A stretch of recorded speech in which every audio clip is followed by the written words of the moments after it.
Thank you all that stayed in the room and are not in the PvP room. We would like to give you guys a quick update on where we are, but we're going to focus a little bit more on the near future. Kjartan will go into some details on some cool stuff. And I was thinking to show you guys something and tell you guys a story that we've never actually shared with anyone. I would like to walk you guys through some highlights of Dust's development from when it started. So Dust has been in development in full production for a few years, but the pitch was actually made multiple years ago. In 2006, we were at a bar in Shanghai talking about how we could expand the EVE universe. Of course, it was at a bar. This is ECP, and this is how we pitch stuff. We explored multiple ideas, whether we should do an RTS game or an FPS or an adventure game or whatever, but we kept coming back at our roots. We're an MMO company. We wanted to exploit the planets a little bit, to put boots on the ground, so we chose an FPS. Now, for a while, a few months, we were a little bit intimidated by the prospect of going into another MMO project, not to mention linking it in with EVE Online and stuff like that. So we were thinking that maybe we should trim down the concept a little bit and learn how to make an FPS. And we came up with this single-player FPS that starred the female Galante bounty hunter. But it never felt right.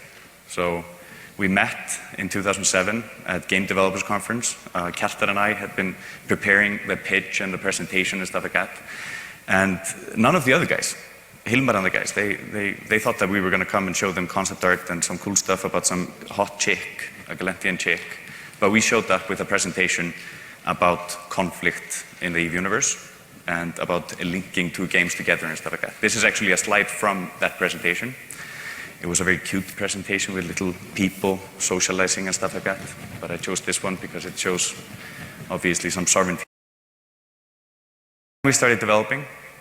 It was the two of us. We got some help from some programmers in Iceland. They flew over to Shanghai, and this is actually at the Epic office, because our first office in Shanghai was so small that when we started launching or preparing for the launch of EVE in China, we recruited game masters and some other people, and eventually they kicked us out of the office. So me and Kjartan moved to a cafe, which wasn't very good because they had beer. We couldn't really work. But Epic Games, they were kind enough to lend us a little bit of a space, and that's where we started developing. This here's the first ever build that actually worked, that we could, compile. Now, this is pretty ugly, but this is what the game looked like a couple of months later. We had a vehicle in there and a gun that did pew pew and stuff like that. Anyways, on to 2008. We had just started ramping up a team, and then the crappa started, where the world decides to accidentally the whole economy. Iceland, obviously, fared pretty well in that whole thing. But anyways, we moved every single team at CCP that had been working on future projects and stuff like that onto EVE Online. So the Dust team actually worked on EVE Online for almost a year, which was pretty cool. We got to know people there better and stuff like that, and we developed some of the stuff that you guys are playing with. One cool thing that came out of that collaboration about a year later was the delivery of a planet shader prototype that ended up in EVE. Of course, the engineers in Iceland, they took the prototype and made it their own and made it perfect and stuff. We're very proud of that. Now, in 2009, after exiting Apocrypha and the EVE development, we again started ramping up recruitment of people and stuff like that, and we decided to announce the game. Now, pre-production at that point had maybe 15 to 20 people. We grew quite a bit at the end of the year. We decided to put together a prototype that summer and show it at FanFest, and this was a full end-to-end slice of the game. We had vehicles in there fitting, we had weapon switch, we had installations that were firing at MCCs and stuff like that. We actually had drivable MCCs that you could, shoot at the other MCC if you were the commander. And it was pretty cool, for us to get that kind of recognition, get to go on stage at FanFest and stuff like that. But we also worked on the name of the game. In the beginning, it was just Eve FPS, or the Eve FPS, or the FPS. But Dust, from Dust to Dust, all of that sounded kind of right. So we started making a logo, and I have a video to show you guys of the process that we went through. In both naming the game, we kind of moved away from Dust every now and then, like, oh, it's hard to make a logo for it and stuff like that, and how do we tie it in with Eve? We went into a couple of other names that CCP had lying around for some other concepts. This, of course, ended up being the name of our tech, the Carbon. But anyways, this was a long process led by our graphic designer in Shanghai and the UI designer. His name is Ole Dam, and he worked with guys in Iceland, like Jói and the other guys. And you can see that he put a lot of effort trying to find just the right logo. Of course, at the end, we felt that we were coming very close to this logo. Now I have to talk about something. It's a bit long. And we're almost there. This was the logo that we had in 2009. We, of course, updated it about a year later. And we almost went with this one, which we thought was... Anyways, so 2009, Hilmar on stage at Gamescom. He announces the game. Of course, it puts a lot of pressure on the team to deliver, to actually work on the vertical slice. And building an MMO, especially on the Unreal Engine that is built for single player or kind of lobby shooter type multiplayer games, requires you to disassemble the engine, rework a lot of the parts. And here's a list of some of the core systems that we started working on in 2010. Katma is our type attribute system. This is similar to Dogma in Eve. This is basically where all your spaceships and star structures and stuff like that are defined. Katma, Dogma. Stims, this is how we give entities abilities. For example, damage or the new cloaking effect that is coming out and stuff like that. This allows us to share it between whatever entity in the game, whether it's an installation, a vehicle, or a character. Then, of course, the Eve Link, the Crest interface started development at that time. The Megaterrain system, which allows us to do massive environments. And D-Light UI, which is a middleware layer that we developed to interface with Eve and Unreal and Python and all kinds of other things and translate that into our UI. Now, in 2011, this was the production year of the game. This is where the game went from being a prototype and a little bit hectic and all over the place into something that we could call a product. You could play the game end to end. It was buggy as shit, but it still worked. At the end of the year, we decided to roll in players from the community to help us test, and we called that the Mordu's private trial. Now, in the Dust storyline, I don't know if you guys have read the book Templar 1. The Dust mercs, they're not discovered per se, but the technology is discovered, the sleeper tech and stuff like that. And at some point, Mordu and a few other pirate corps, they see the proliferation of the tech and they want some of it for themselves. So we tied him and his entire organization into the storyline of the game. It was pretty cool. It was fun. We got to write a lot of short stories and build some content into the game that was specific to it and stuff. But the game was still a prototype, and it was, in pre-alpha or alpha stage. 2012. I don't know if you guys were at FanFest, but we showed the first ever real-time interaction in gameplay between two games, the orbital bombardment that we had on stage. That was pretty cool. We were backstage before that debugging. Some of it didn't really work, but some guys on True Grit, they made it happen 10, 20 minutes before. We actually had to delay the presentation by those 20 minutes because of technical difficulties. But it worked. We were on stage, and it actually shot through, which was amazing. We got a lot of valuable feedback, both from FanFest and throughout the beta period. And of course, that leads us into 2013, the uprising, the rise of the mercenary. Open beta in January. This was a big moment for us. We had considered delaying it because we felt that the game wasn't quite in the place where it had to be. But then we just snapped out of it and we realized that the only way to build a game like this is with the community.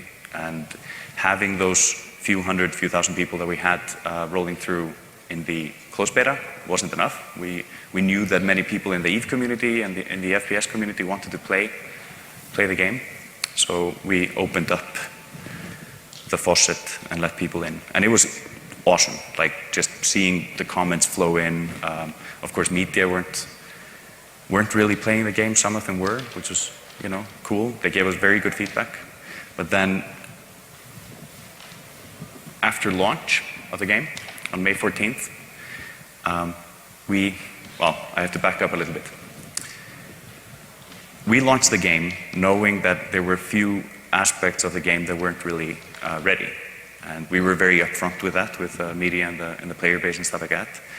But we were most surprised to see the reviews. So we have the most polarized reviews of any game that I've seen. We have reviews that give a score of 90s, and we have reviews that give us the score of 40s and 50s and stuff like that. So it's like people can't really agree what kind of game this is. Now, following the launch build, we went into a monthly iteration phase. This is what we're doing today. So every month, we've been releasing a substantial new upgrade or update to the game. This is the first ever on console. Normally, you have the 20-day lead time and stuff like that, and it's called FQA at Sony.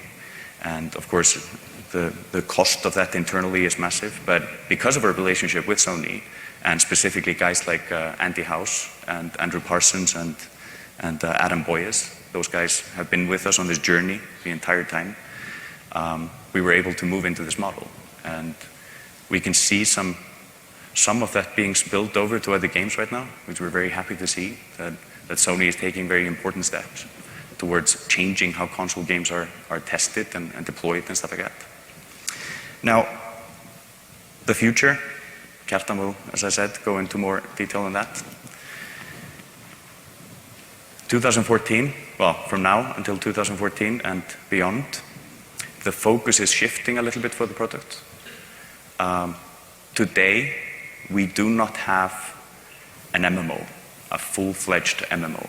So the focus is entirely, for the entire year, of putting more MMO in the MMO FPS. Now, this is not only nurturing planetary conquest and faction warfare and stuff like that, or the economic link between the two games and stuff. It's also about how we onboard players into the game. Today, new players that are not EVE savvy are a little bit confused. We need to make that experience far more immersive and cool. Adding PvE, those kind of things is very important as well, like we've talked about before.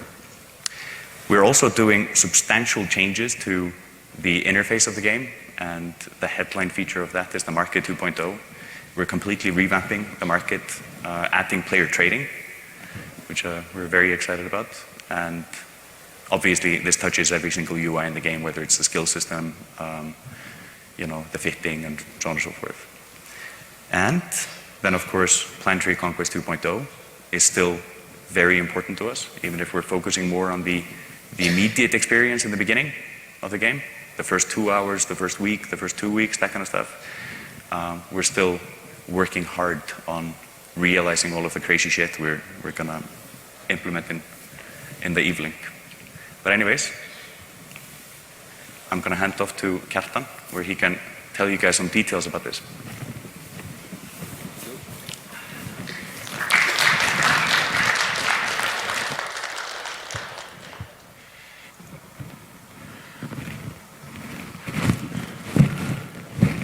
Okay, so hello to all of you, and also to us watching on the stream. This journey has been an interesting one for me. I take the EVE universe part very much to heart. It's something that I've always considered to be one of the key vision that we had as a company when we started EVE, that we are creating this virtual reality that is a real universe. And the possibility that came up when we launched EVE and we started developing it and creating more and more gameplay in it led to this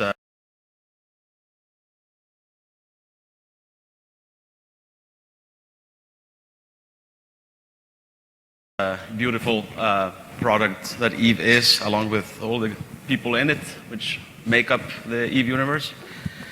But it was clear also very quickly that this path of constantly adding to EVE new gameplay would eventually lead to so much complexity in that product that there must be some kind of limit there.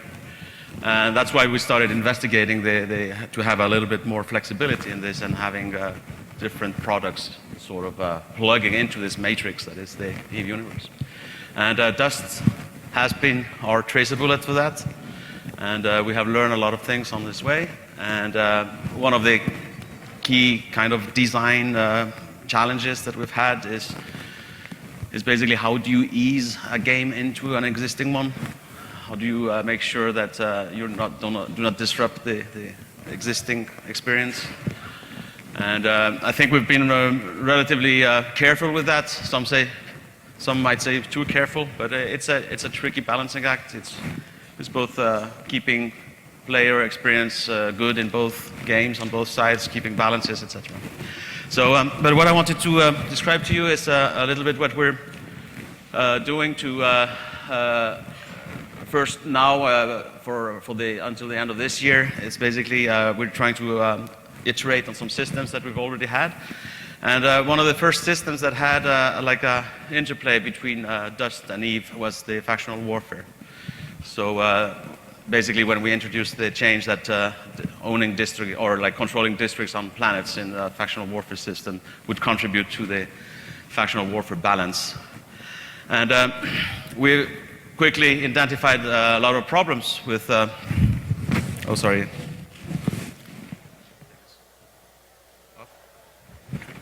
Okay. And also with our feedback to the community about problems in factional warfare. So first of all, some people ask why concentrate on factional warfare.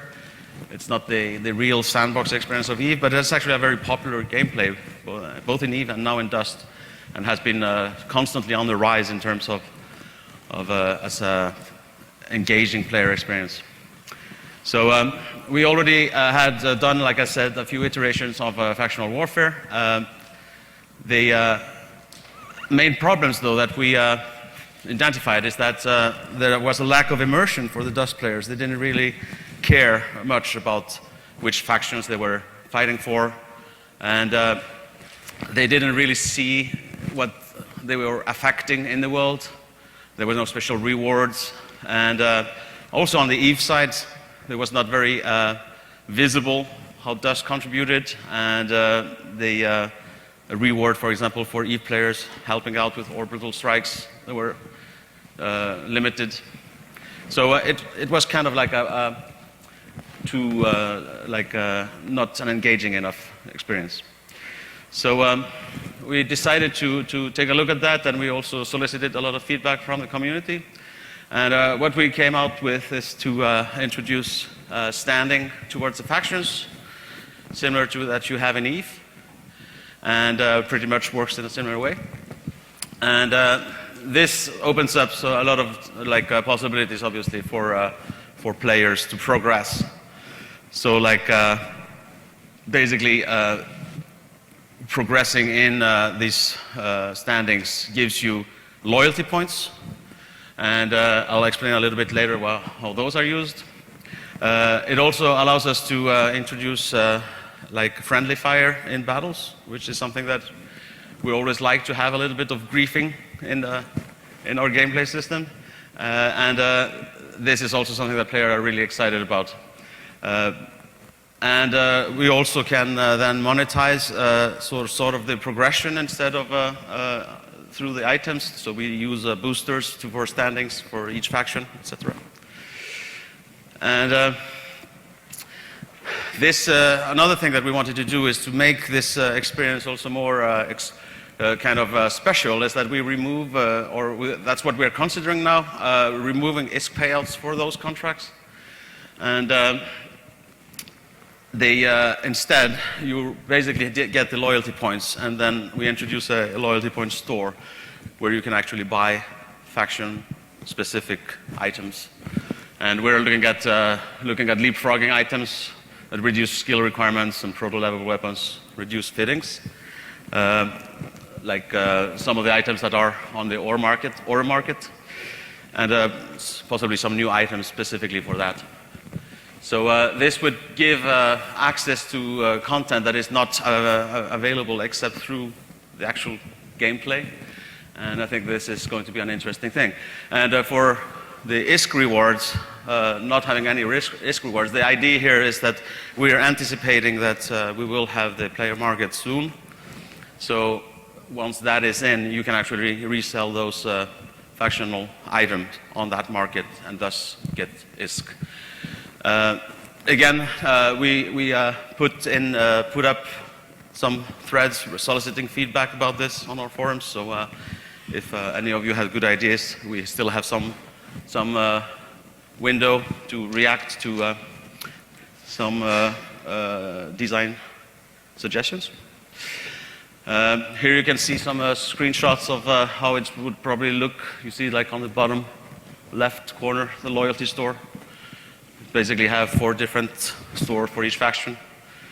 And it's pretty much just like the market. And we're thinking now like the items have both an ISK price and a loyalty plus loyalty points, basically.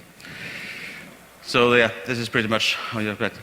And finally, to also increase the immersion for the players regarding, like I said, the state of the factional warfare in general, we also wanted to change the end of match screen such that you can basically see, for example, what is your personal contribution, what did you get, the loyalty points that you get, how is the district situation on that planet, and how close it is to be fully controlled.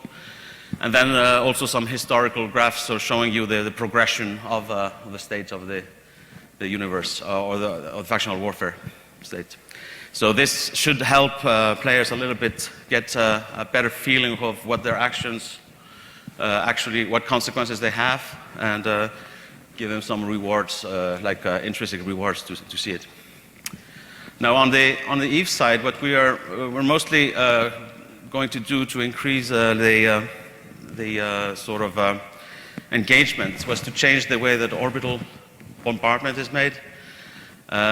Like I said before, there was a problem with tactical strikes, which are like an NPC strikes, being like used because it's very easy to use it, and in many ways you can exploit it.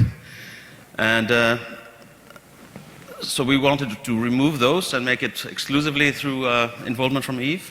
And we also wanted to give the EVE pilots more control over it. So instead of the strike being ordered or being made available by the players on the ground through war points, we wanted the EVE players to make them available. So we are introducing a system that is similar that we sort of demoed at FanFest earlier this year, where you basically like have a beacon above the district that you're going to bombard, and you have to keep yourself in the range of that, a certain range of that beacon, and a timer kicks in. And once the time is up, you can actually connect and notify the ground troops that you are available to deliver a strike. And they all obviously choose the target as before. And then it resets, basically. And the EVE players will get kill mails and loyalty points, rewards for their actions. Also, other factions can disrupt this by simply coming into the range, and at which point the timer sort of pauses, and it will not go ahead until either party has left the vicinity in whatever way, whether it's by being destroyed or flying away. And so this is something that we're also planning to introduce, which I think would make this part of the EVE gameplay more interesting. At least it got good reviews at people that tried it at FanFest. And but looking forward, then we're always have as an ultimate goal of having the full range of the sandbox experience in Dust as in EVE, and to be able to reach that point, we've sort of like we started with Planetary Conquest 1.0 in Dust, where we allowed player corporations to own and conquer districts on planets and get some like rewards from owning them. And this, again, is a system that we want to iterate on because there are several things that our players have been telling us how they want to change it. But we also wanted to introduce a little bit more into the joining of the games. And one of the key moments that we're always trying to get to is where we can link up the economies through currency and through industry. And we believe that once we have that in place, then we've sort of completed all the necessary ingredients to be able to create true gameplay on top of both games. Because this allows both players in both games to have like common goals, common value propositions, etc. And we're not quite there yet. So what we're looking at now, and this is something that is for 2014, but is introducing, oh, the slides are gone. So introducing some what I call real system. Whenever I say something like a real system, I mean like in Eve. And in our case, it basically is removing some of the artificial systems that we have in Dust to work around the fact that we're not still completely joined together. And in this case, it's basically the logistics and the resources that we want to make real. And currently in Dust, when you are in Planetary Conquest and you order a war barge to deploy clones to the district you want to conquer, and it's pure NPC system and totally artificial from that point of view. But of course, the metaphor is that it's an actual ship sailing there with clones in them. So this is something that we are looking at now, and we have Eve teams actively working on these things, is to create ships, war barges, that are real piloted ships and that need to be they need to be at some station filled up with the clones that we want to bring to the battlefield and actually go to the planet above the districts and anchor itself. So on the way it's going to be vulnerable, and of course so it will need some protection, and we're still like thinking about exactly how this kind of service could be made available to Dust players that don't have like strong Eve connections. But we believe that it has been a strong like feedback from our players that they want things to become more hardcore in this department. So that's why we decided to go there all the way. This means that obviously one of the things that we were a little bit afraid with war barges is that if there's no guaranteed delivery, it's kind of strange for console players that want to like assemble 16 of their teammates to have a battle, and they don't really know whether it's going to happen or not, because it might be destroyed on the way. So, but our players are telling us that that's what they want. So we decided to take the step and go there. So I think that's going to be an exciting thing. And like I said, once the war barge is in orbit, we still haven't exactly decided how we will call all these new terms. You can think of it as being anchored in a certain way. Then it becomes basically a static structure, and we don't anticipate that it will be destroyable from space at that point. But this is, like I said, very much still in a pre-production phase. So yes, once you have your war barge, you can deploy your clones and basically attack districts or replenish your defenses, etc. And then we're also thinking that we still need to make the war barge vulnerable when it's in the States, and this will be probably something that comes from the planet, be it orbital artillery or something similar. And of course, war barges are going to be rather expensive ships, so it's something that you really care about. But you can have as many as you want if you really want to attack a planet in a sustained manner. You could fly in 100 war barges if you want. Then finally, we come to the resources. So currently the districts, they just generate clones, but we always wanted to have a more interesting kind of resource ecosystem there. Again, governed by the type of structure that you deploy on the district. And the most important thing in this case is that we wanted these to be real Eve items. So real Eve resources that you basically export back to the stations.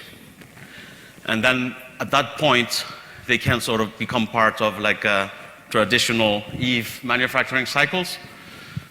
But what we really decided here, though, and this is something that we came to conclusion with after extensive feedback again from like the CSM and the CPM, is to really let Eve find some really interesting and meaningful new game system within Eve that is at an economical level based on part of these resources, but make a system that is completely engaging from the Eve side, regardless of dust, and tie it in like this, because I think this is the key to get systems that both sides will be happy with, especially Eve players. And I won't go into any details of what this is now, because this is, like I said, pretty much in pre-productions, but there's Eve teams working on this right now. And I think this is something that is going to be exciting to see next year. And that sort of concludes what I have to say about that. And but eventually, like I said, I personally feel that once we have reached this stage of having joined both the logistics part of it and the economical part of it through the industry, etc., together, then we are really in a position where we can start looking at this more so to say null-sec-oriented game systems, and possibly with, like if there are sovereignty changes made in Eve, this is something that we could easily tie in later in. So at that point, we would have reached the point where we are really, truly having these two games playing in the same sandbox. And that's all for now. Thank you. And I think there might be time for some questions, if there are any, to me and or Atli.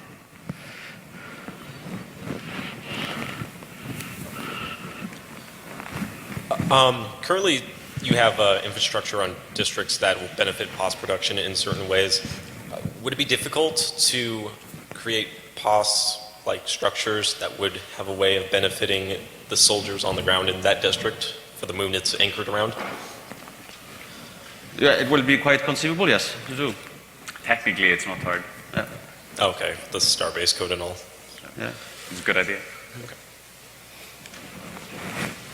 Hi. My comment was on the war barges and whether or not they're available if the Eve players aren't necessarily there.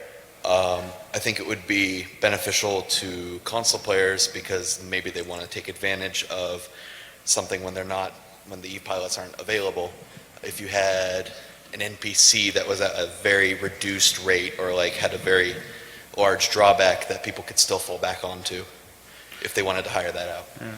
We were also thinking like of using a contract system in Eve for this, so that the Dust players could just issue that. It would become a contract in Eve. Okay. And that would be one way of having a sort of separation of this. Cool. But it will never be guaranteed delivery, of course. Right. It's way more interesting that way. Mm-hmm.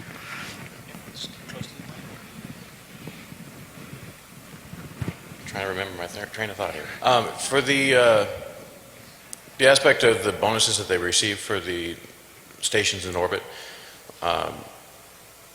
is it going to move to the point to where it's an alliance bonus, to where alliance stuff within the system gets there, or is it going to remain as corporate bonus?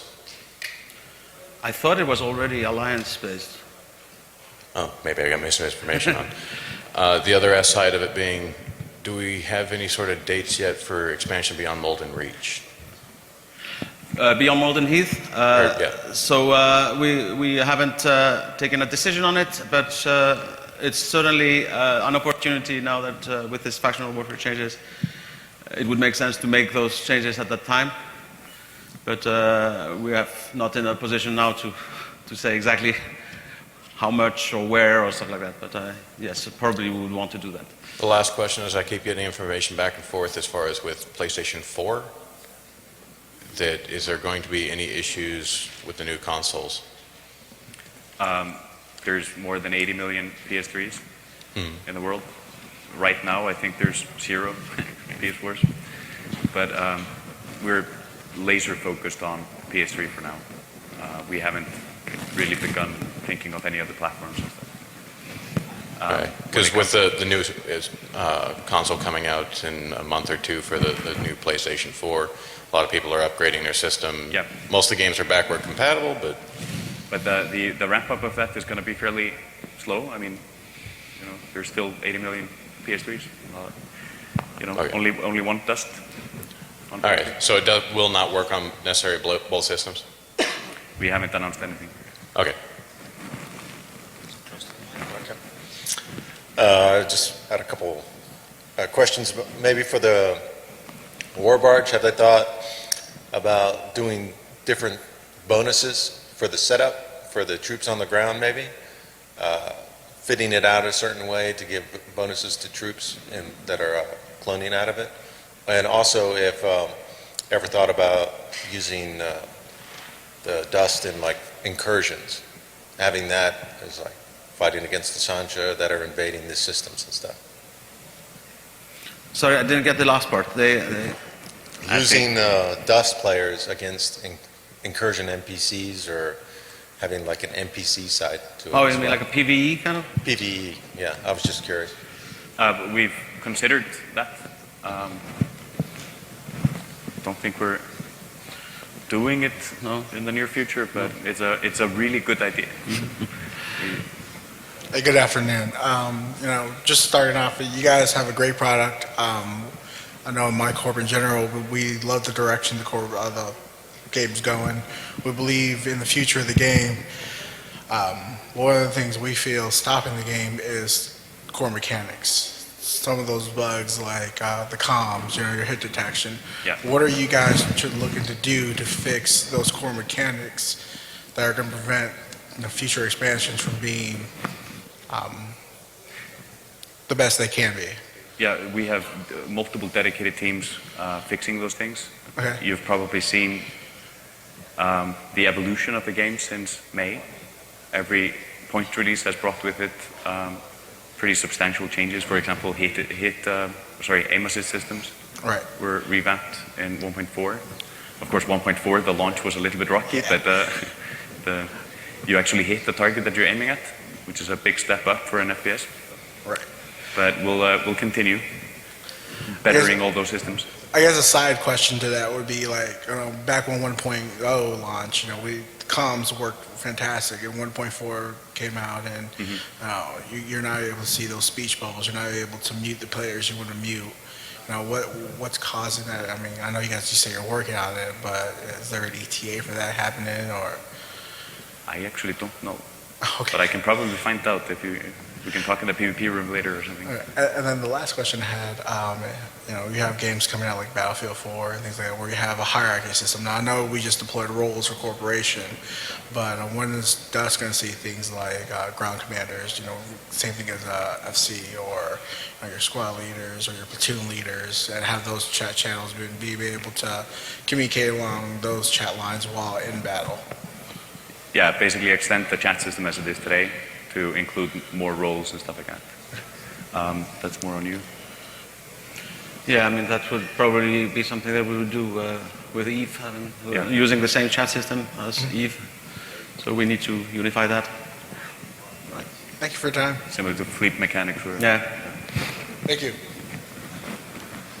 Hey, so obviously core mechanics are a main focus for you right now, but once you're polishing out all the bugs and whatnot, what is the next step? What's your plan for what you want to add next, like perhaps fleshing out the racial variants of suits and vehicles and whatnot?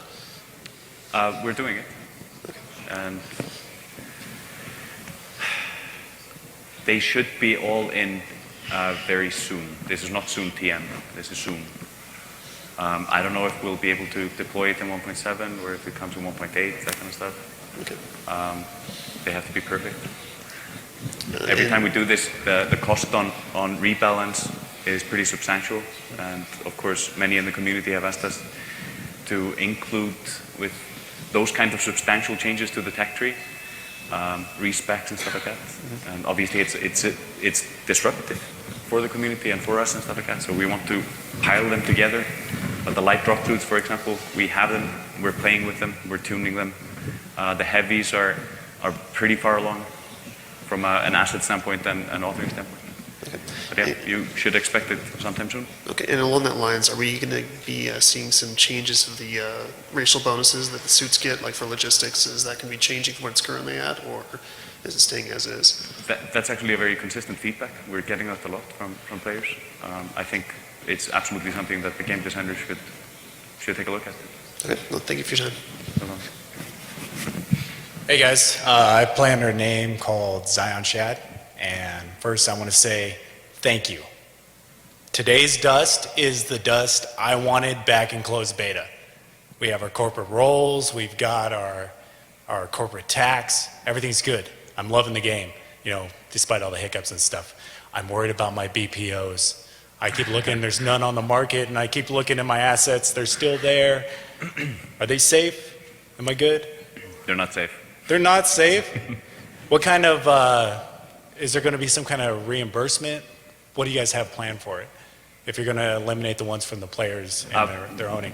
I can't really say what our plans for that is because I don't know. We haven't decided, basically. Okay. But BPOs they're not good for the economy.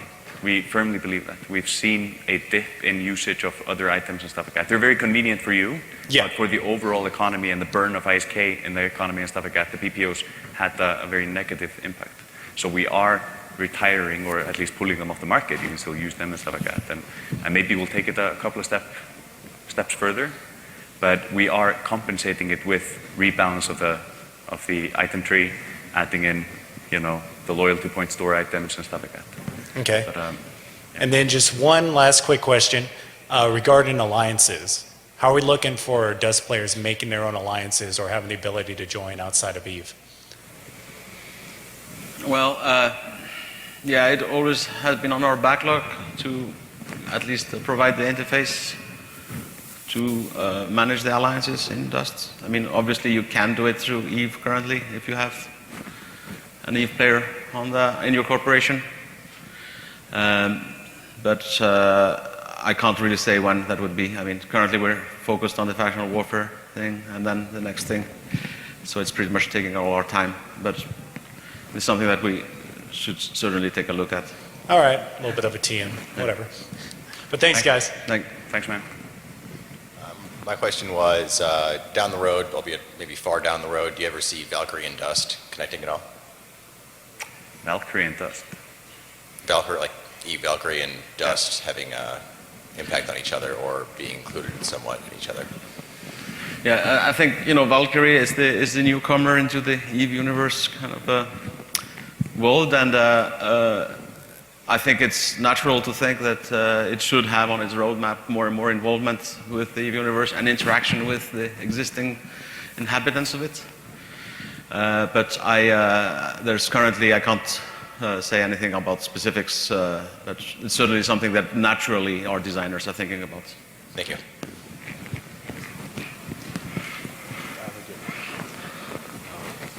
Hello.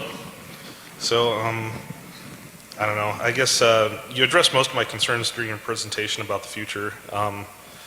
My main beef with the game right now is the in-game voice. It really sucks. Push to talk, you can't use it if you're like on a chat menu, for instance, or if you're in a fitting menu, or if you're doing anything, if you're even in your quarters and you're trying to do some other stuff while talking to your, making, coordinating plans and things, you can't talk. It really sucks in Planetary Conquest to the point where people use other stuff rather than your in-game voice. Is there any way you guys can separate it from the game, make it a third-party software that you can launch outside of the game, and then launch the game? That way, if you crash out of the game, you've still got your voice. No. It has to use the same system as Eve. Because right now it's a distinct advantage for people that don't use your voice to use other things and win in PC conflicts. We're acutely aware of it. Yes. I mean, to the point where it's like really lopsided. Yep.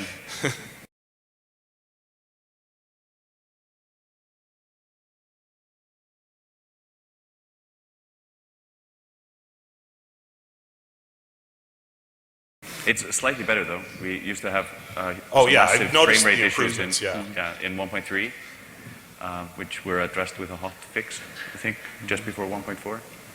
But yeah, I mean, we need to just continue fixing it, whether that involves replacing it or just finding the problem and fixing it. But of course, on the UI side, that's something that we should look into ASAP. Yeah. That's a relatively trivial. And then the other thing was, back during beta when we had the changing map style where you had the canyon and the objectives would progressively change as the match went on.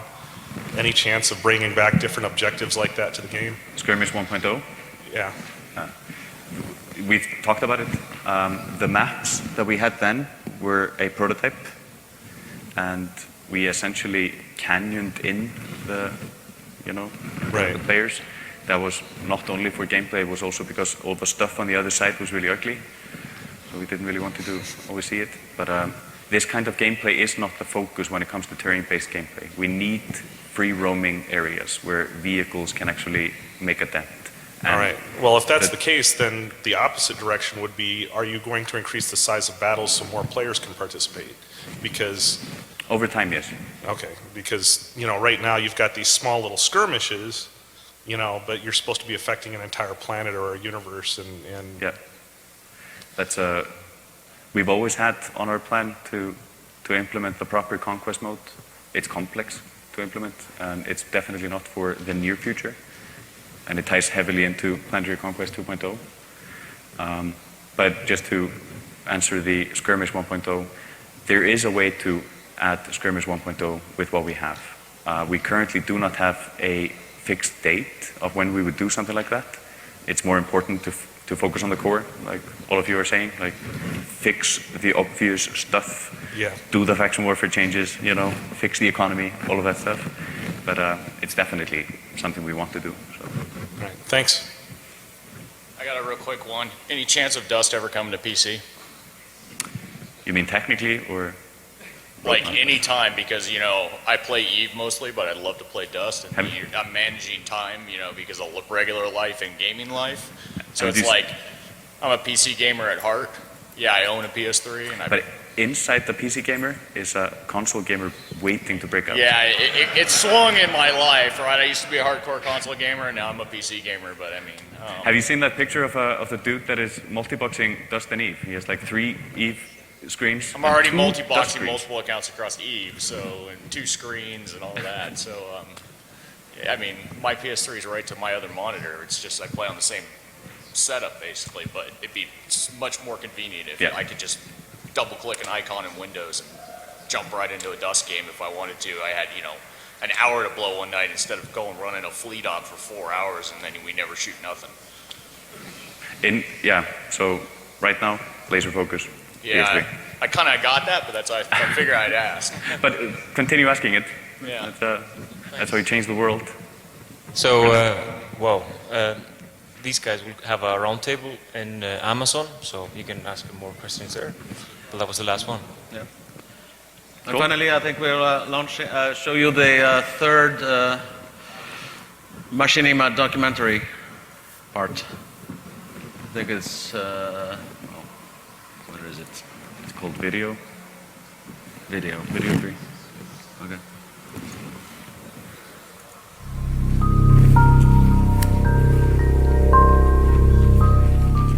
Were there specific aspects about the game that were sort of pitched to you that got you excited about it, or was it just sort of like let's try this out as the next sort of essay activity there? Well, I mean, like a lot of gamers, I'm a huge sci-fi fan. I like spaceships, I like complexity and stuff like that, and I think that after the sort of rote repetition of World of Warcraft, the idea of a sandbox game really appealed to me. And because the EVE experience is so different for everybody, you can find your own role and do whatever you want. that terrifies a lot of people, because most modern games are like, here's your little path, here's your linear, you're gonna go here, you're gonna shoot these guys, and you're gonna go here, and everyone will have the same gaming experience. I play the game, but I'm known within the game for never actually playing the game. I know the game.